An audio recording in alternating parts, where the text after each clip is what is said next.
FIFA football বিশ্বকাপ 2026। FIFA 2026 বিশ্বকাপে যেসব নতুন নিয়মাবলী দেখা যাবে তা হলো: 1. মুখ ডাকলে লাল কার্ড, কোনো খেলোয়াড় মুখ ডাকলে তাকে লাল কার্ড দেখানো হবে। 2.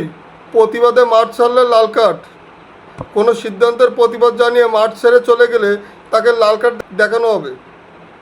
3.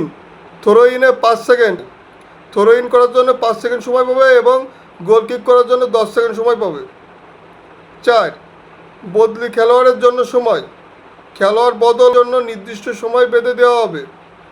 5. মাঠের বাইরে 1 মিনিটের চিকিৎসা সেবা নেওয়ার জন্য মাঠের বাইরে 1 মিনিটের সময় পাওয়া যাবে। 6. ভিএআর প্রযুক্তির পরিধি বৃদ্ধি, গোল, পেনাল্টি, রেড কার্ড এবং ভুল পরিচয় শনাক্তকারীর ক্ষেত্রে ভিএআর প্রযুক্তির ব্যবহার আরও বাড়ানো হবে। 7. 3 মিনিটের হাইড্রেশন ব্রেক, খেলা চলাকালীন 3 মিনিটের পানি পানের বিরতি বা হাইড্রেশন ব্রেক থাকবে।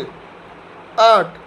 গোলরক্ষকের চিকিৎসাকালীন কোচিং নিষিদ্ধ, গোলরক্ষকের চিকিৎসা চলার সময় কোচিং বা টিম ম্যানেজমেন্টের পক্ষ থেকে কোনো রকম কোচিং বা নির্দেশনা দেওয়া নিষিদ্ধ।